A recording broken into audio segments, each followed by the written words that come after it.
Bien, alors, oui, par rapport à la question de la gestion de crise et de la gestion de l'urgence, ben, évidemment, ça a été ça a été mon pain quotidien pendant les nombreuses années où j'étais au CICR, hein, vu qu'on était uniquement dans la gestion de crise et d'urgence, vu qu'on était dans les zones de guerre.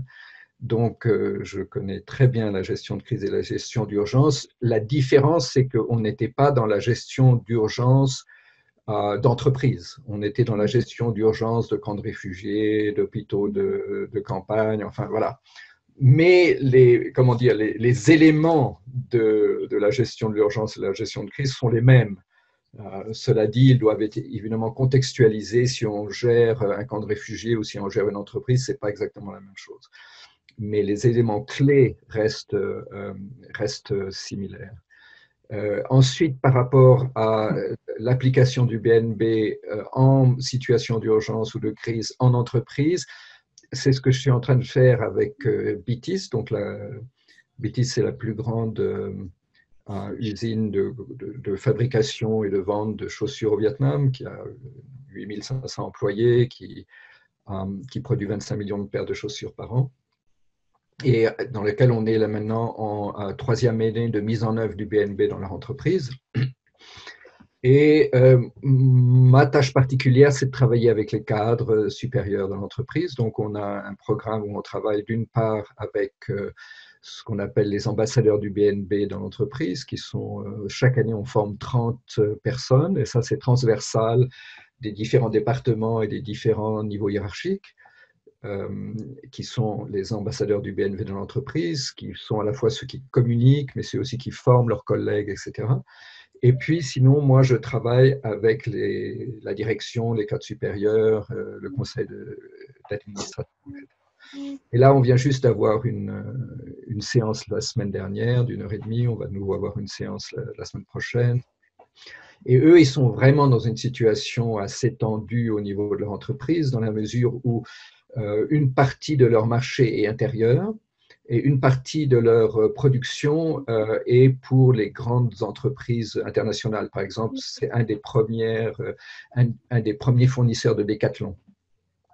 Or, Decathlon les a rappelés pour leur dire tous nos magasins sont fermés, on ne peut pas vendre et donc arrêtez la production. On ne peut rien vous acheter sur les mois à venir. Et évidemment, les productions étaient déjà lancées. Et donc, il y a toute la question de qu'est-ce qu'on fait avec… voilà, on ne peut pas juste… Alors, si on arrête les usines, ça signifie qu'il y a des milliers de personnes qui perdent leur travail. Donc, ils sont vraiment dans une situation de gestion de crise assez urgente. Et c'est dans ce contexte-là que j'ai, la semaine dernière, travaillé avec toute l'équipe de direction. C'est environ 30 personnes, hein, les cadres supérieurs, tous les directeurs, etc. C'est la CEO, c'est 30 personnes. Mais évidemment, ça s'inscrit dans une continuité, vu qu'on avait déjà commencé depuis 2 ans de travailler ensemble. Alors, par rapport au BNB, d'une manière un peu plus globale, je dirais, hein, je trouve que la situation qu'on vit met en évidence la pertinence du BNB, dans la mesure où on se rend compte que, dans une large mesure, l'économie avait un peu perdu son orientation, dans la mesure où le fait de mettre le profit et la croissance avant tout au centre des préoccupations détourne l'économie de sa fonction réelle, qui est celle d'être au service de la société, c'est-à-dire de produire les biens et les services nécessaires pour répondre aux besoins réels et légitimes de toute la société. Et à partir du moment où l'économie se détourne de cette fonction de répondre aux besoins réels et légitimes de tout le monde, et que le profit et la croissance sont l'axe principal, ben on voit ce qu'on voit apparaître maintenant, c'est-à-dire que des besoins urgents ne sont pas couverts. Prenons les masques, etc., parce que les masques, on ne fait pas beaucoup d'argent avec ça en temps normal, ou les désinfectants, etc. Et puis, il y a plein de choses totalement superflues qui sont produites en permanence et dont, en fait, personne n'a vraiment besoin et où on doit dépenser des millions en marketing pour convaincre les gens d'acheter des choses où ils n'ont pas vraiment besoin en réalité.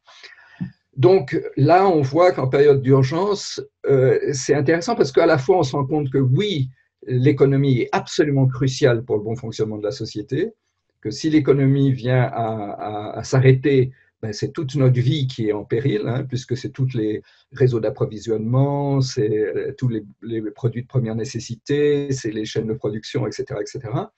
Et puis on se rend compte que les éléments réellement importants ou vraiment qui répondent aux besoins primaires de l'économie ont été complètement négligés au profit d'éléments tout à fait superficiels ou voire superflus.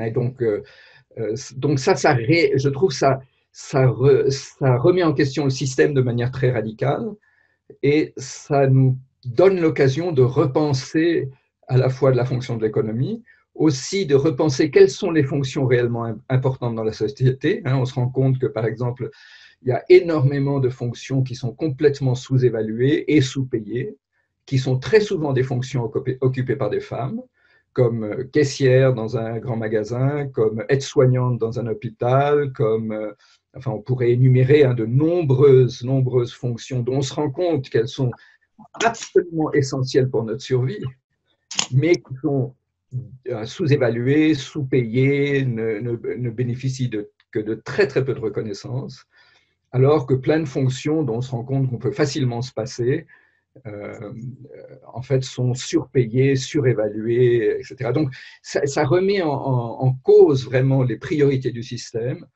Et je pense que cette remise en cause des priorités du système est une occasion intéressante pour se dire si on met réellement le bonheur et le bien-être de tous et le bien-être de la planète au centre de notre réflexion sociétale et économique, comment devons-nous réorganiser notre société, nos entreprises, de manière à ce qu'elles soient réellement au service de ce but, comment dire, central ou ultime, qui est effectivement de contribuer au bien-être de tous et de la planète et de toutes les formes de vie.